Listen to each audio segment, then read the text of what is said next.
this video, we're going to go over the couple rows of our Stanley mug that can trip people up a little bit. And so that's attaching the handle and then the front and the back post stitches.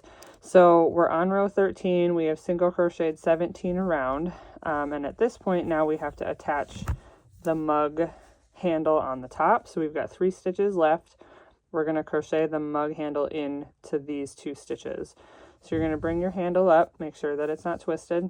You're going to go through the stitch on the handle. So it's basically going to be your last chain that you're going through there. And then in to the actual mug, crochet those together. And then this is essentially the first single crochet that you made. And the next one on the mug, crochet those together. So now you've got your mug handle crocheted in.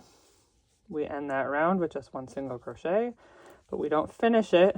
We're actually going to grab the next color yarn. So this is the top color for your mug, and we're going to finish. This is just going to be that color change to the top color. So now we're ready for row 14, which is front post single crochet all the way around.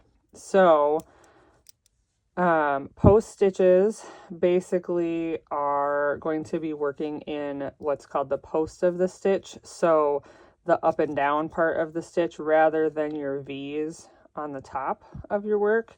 You're actually going to go around this post or this pillar, however you'd want to think of it, instead of going on through the V's.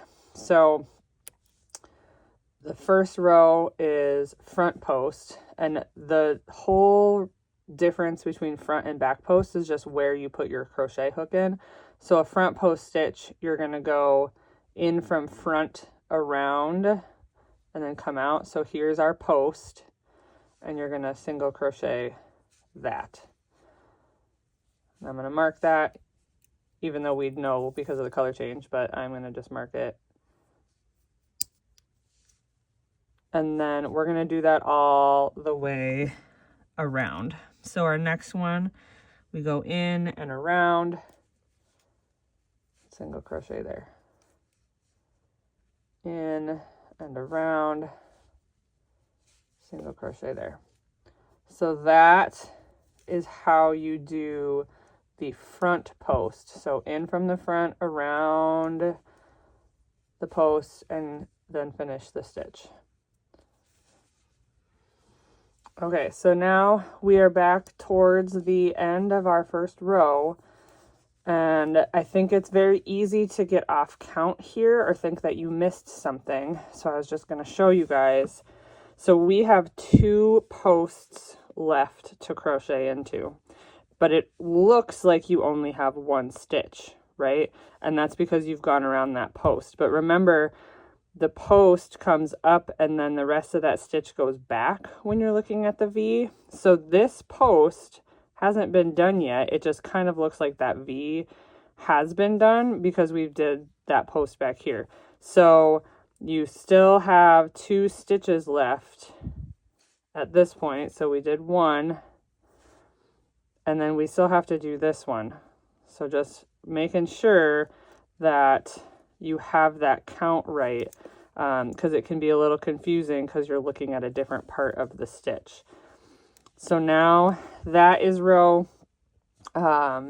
14, and now we're ready for row 15, which is to back post single crochet all the way around. So just like the front post, you're going to go around the post of the stitch. So here's the post of our stitch, but instead of front to back, we go in from the back around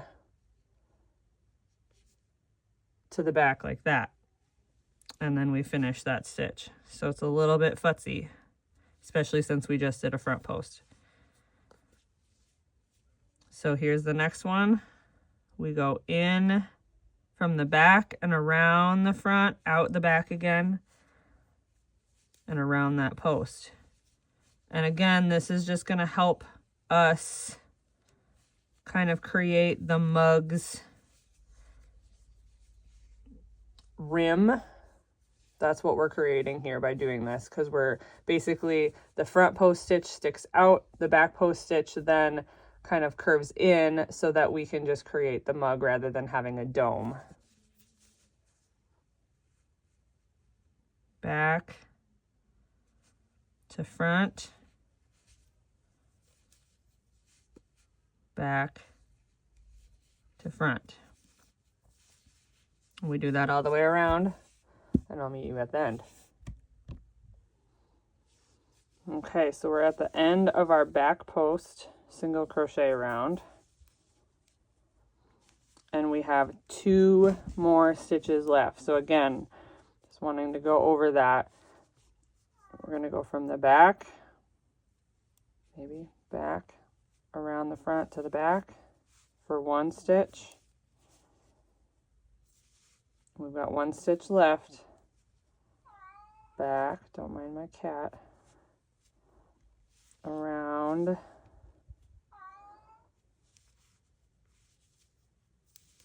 two stitch.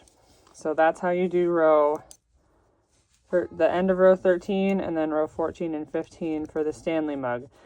And this color wasn't the greatest, unfortunately, to show you guys. Hopefully that makes sense, but you can kind of see how we've got a little bit of a rim on the mug, and then instead of being more domed, it's really like sitting flat there, so that we have a flat top to our mug.